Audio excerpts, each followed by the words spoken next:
अस्सलामुअलैकुम। Welcome back to my channel English language lens. आज मैं आपको एक ऐसे फ्रेज के बारे में बताने जा रही हूँ जिसे कहते हैं कांट नॉट। ये एक डबल नेगेटिव फ्रेज भी है और इसे आप मॉडल वर्ब की कैटेगरी में भी ले सकते हैं। मॉडल वर्ब्स जो मजबूरी को दिखाते हैं, किसी भी चीज की इनएबिलिटी को दिखाते हैं या फिर एबिलिटी को दिखाते हैं, यानी कि मजबूरी को दिखाते हैं, कुछ भी करने की सलाहियत को दिखाते हैं या फिर कुछ भी ना करने की सलाहियत को दिखाते हैं। ये जो फ्रेज है कांट नॉट, इसका इस्तेमाल हम तब करते हैं जब हमें बताना होता है कि कोई भी चीज, कोई भी फीलिंग, कोई भी एक्शन या कोई भी ख्याल अनअवॉइडेबल है, जिसको अवॉइड नहीं किया जा सकता है, जिसे इग्नोर नहीं किया जा सकता है, जिसे रोका नहीं जा सकता है। वो करना या फिर आपकी मजबूरी है या फिर वो इतने स्ट्रॉन्ग इमोशंस हैं कि आप खुद को रोक ही नहीं सकते हैं। मिसाल के तौर पर इस फ्रेज का इस्तेमाल हम करते हैं जब हमें अपनी मजबूरी को बताना होता है कि कोई भी फीलिंग या कोई भी एक्शन या कोई भी थॉट इतना स्ट्रॉन्ग है कि हमारी मजबूरी बन गया है उसे इग्नोर ना करना, उसे अवॉइड ना करना।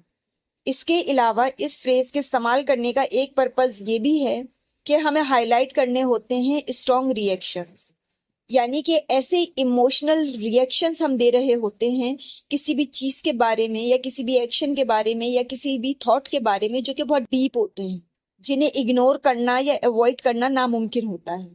और हम स्ट्रेस दे रहे होते हैं किसी भी अनअवॉइडेबल एक्शन को, यानी कि हम किसी ऐसे एक्शन या फिर ऐसी फीलिंग के बारे में बताना चाह रहे होते हैं कि ये जो फीलिंग है, ये जो एक्शन है, ऐसा हो ही नहीं सकता है कि हम इसे इग्नोर कर दें या फिर हम इसे नोटिस ना करें। तो इसलिए हम इस फ्रेज का इस्तेमाल करते हैं।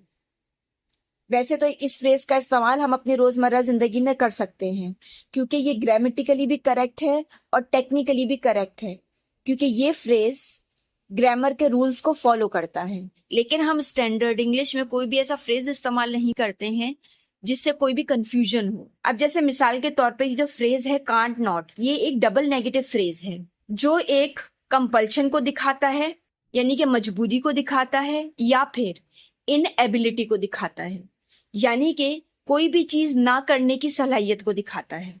अब इसके अंदर जो कांट का वर्ड है वो एक मॉडल वर्ब है जो एक एक्शन या फिर फीलिंग को रोकने की इनएबिलिटी को या फिर कंपल्शन को दिखा रहा है, यानी कि कोई भी एक्शन या कोई भी फीलिंग ऐसी है जिसे रोका नहीं जा सकता है, या फिर आपकी मजबूरी है या फिर आपके अंदर सलाहियत नहीं है उस फीलिंग को या फिर उस एक्शन को रोकने की।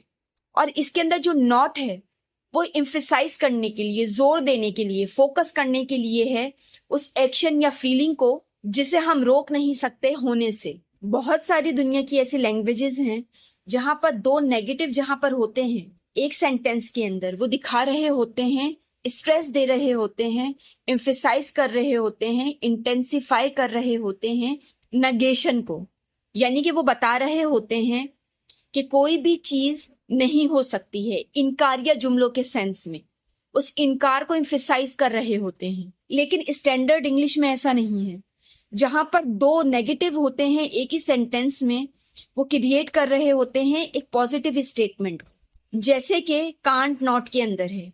ये डबल नेगेटिव है जो एम्फेसाइज कर रहे हैं, जोर दे रहे हैं और इंटेंसिफाई कर रहे हैं और शिद्दत में इजाफा कर रहे हैं इस बात की कि कोई भी चीज को अवॉइड करना, इग्नोर करना नामुमकिन है। यानी कि इसे अगर आप दूसरे सेंस में लें कांट नॉट को, तो इसका मतलब होता है आई मस्ट या आई कांट अवॉइड।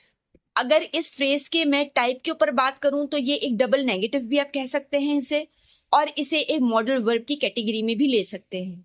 जैसे कि मैंने आपको बताया कि इसका पर्पस ये होता है कि हम एम्फेसाइज कर रहे होते हैं अपनी किसी जिम्मेदारी को, अपनी किसी मजबूरी को, या फिर वो फीलिंग ही ऐसी है कि जिसे अवॉइड नहीं किया जा सकता है।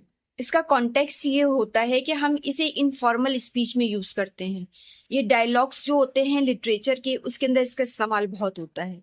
इसके अलावा इसे हम कॉन्वर्सेशनल इंग्लिश में बहुत यूज करते हैं, यानी कि हमारी रोजमर्रा की बातचीत में हम इसे यूज करते हैं। उन लोगों के साथ हम इसका इस्तेमाल करते हैं जैसे हमारे फ्रेंड्स हो गए, हमारी फैमिली हो गई। तो इसे आप इनफॉर्मल के अंदर तो यूज कर सकते हैं, फॉर्मल स्पीच में इसे आप यूज नहीं कर सकते हैं क्योंकि ये कंफ्यूजन क्रिएट करता है। ये फ्रेज मैंने बहुत जगह पर इस्तेमाल होता हुआ तो देखा है, लेकिन मैंने YouTube पर अभी तक इसकी कोई भी वीडियो नहीं देखी किसी ने भी इस फ्रेज के ऊपर कोई वीडियो बनाई हुई ही नहीं है कि हम इस फ्रेज का इस्तेमाल क्यों करते हैं और इस फ्रेज का इस्तेमाल किस तरह से किया जाता है। तो मुझे जब YouTube पे कोई एक भी वीडियो नहीं मिली इसके बारे में, तो मैंने सोचा क्यों ना मैं एक वीडियो बनाऊं और मैं बताऊं कि इस फ्रेज का इस्तेमाल हम क्यों करते हैं और किस तरह से करते हैं। ये एक बहुत ही खूबसूरत सा फ्रेज है, एक फीलिंग्स को बहुत ही स्ट्रांगली, बहुत ही इंटेंसिटी के साथ आप दिखाने के लिए इस फ्रेज का इस्तेमाल कर सकते हैं। इसकी कुछ एग्जाम्पल्स मैं आपको देती हूँ ताकि आपको समझ में आए कि हम इस फ्रेज का इस्तेमाल क्यों करते हैं और किस तरह से इस फ्रेज का इस्तेमाल आप अपनी रोजमर्रा की बातचीत में करके अपनी बातचीत को और बेहतर बना सकते हैं। तो मिसाल के तौर पर आप कहना चाहते हैं कि ऐसा हो ही नहीं सकता है कि आपके दोस्त किसी मुसीबत में हो और आप उनकी मदद ना करें। अब ये कोई आपकी मजबूरी हो सकती है क्योंकि आप उनके साथ इमोशनली कनेक्ट हैं, या फिर आप इसे अपनी जिम्मेदारी समझते हैं कि ये आपकी दोस्ती का फर्ज है। तो ये एक स्ट्रॉन्ग इमोशंस हैं आपकी कि ऐसा हो ही नहीं सकता।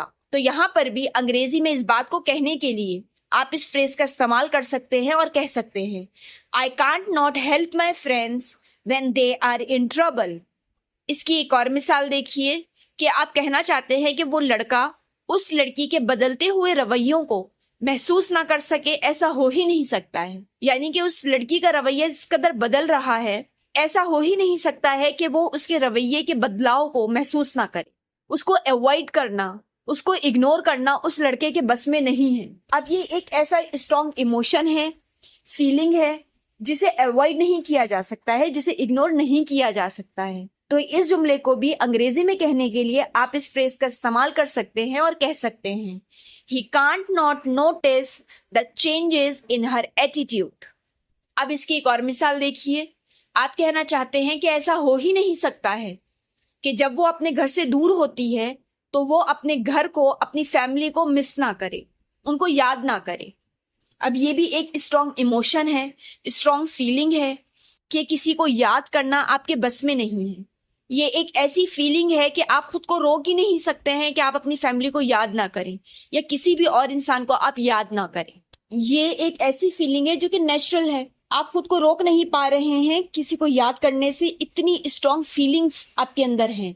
तो यहाँ पर भी आप इस जुमले को अंग्रेजी में कहने के लिए इस फ्रेज का इस्तेमाल कर सकते हैं और कह सकते हैं, she can't not miss her family when she is away. इसकी एक और मिसाल को समझिए, आप कहना चाहते हैं कि ऐसा हो ही नहीं सकता है कि वो किताबों की दुकान पर जाए और वो किताबें ना खरीदे। यानी कि उसे किताबों से इस कदर प्यार है कि जब भी वो किताबों की दुकान पर जाती है तो वो खुद को रोक ही नहीं पाती है किताबें खरीदने से। तो यहाँ पर भी इस जुमले को अंग्रेजी में कहने के लिए आप इस फ्रेज का इस्तेमाल कर सकते हैं और कह सकते हैं, she can't not buy books whenever she visits a book store. यहाँ पर एक और एग्जाम्पल देखिए, आप कहना चाहते हैं कि ऐसा हो ही नहीं सकता कि वो लोग जो नेचर की ब्यूटी है, जो कुदरत की खूबसूरती है, उसकी तारीफ ना करें, उसको सराहें ना, क्योंकि मंजर इतना खूबसूरत था या वो जगह इतनी खूबसूरत थी कि ऐसा हो ही नहीं सकता था। वो खुद को रोक ही नहीं सके कि वो उसकी तारीफ ना करें। इस जुमले को अंग्रेजी में कहने के लिए भी आप इस फ्रेज का इस्तेमाल कर सकते हैं और कह सकते हैं, they can't not appreciate the beauty of nature. अब इसकी एक आखिरी मिसाल को समझिए, आप कहना चाहते हैं कि उन दोनों के लिए ये मुमकिन ही नहीं है कि वो जो एक दूसरे के साथ टाइम स्पेंड करते हैं उसको इंजॉय करना। यानी कि वो फीलिंग्स इतनी स्ट्रांग हैं कि वो जब भी एक दूसरे के साथ टाइम स्पेंड करते हैं तो वो उस चीज को बहुत ज्यादा इंजॉय करते हैं। तो उस इंजॉयमेंट को अवॉइड करना, उसको इग्नोर करना, उसको फील ना करना, उसको नोटिस ना करना उनके बस में है ही नहीं। तो ये एक स्ट्रॉन्ग इमोशंस को दिखाया जा रहा है, मजबूरी को दिखाया जा रहा है। यानी कि ये उनकी मजबूरी है कि वो एक दूसरे के साथ जो टाइम स्पेंड कर रहे हैं वो इसको एंजॉय कर रहे हैं, वो इस चीज को महसूस ना करें। तो यहाँ पर भी इस जुमले को अंग्रेजी में कहने के लिए आप इस फ्रेज का इस्तेमाल कर सकते हैं और कह सकते हैं, they can't not enjoy spending time together. तो इस वीडियो में मैंने आपको बताया कि किस तरह से आप कांट नॉट फ्रेज का इस्तेमाल कर सकते हैं अपनी रोजमर्रा की बातचीत में और अपनी बातचीत को और बेहतर बना सकते हैं और खूबसूरती से अपने इमोशंस को, अपनी फीलिंग्स को या फिर अपनी मजबूरी को एक्सप्रेस कर सकते हैं। रोजाना एक नया फ्रेज सीखने के लिए मेरे चैनल के साथ जुड़े रहें। Thanks for watching.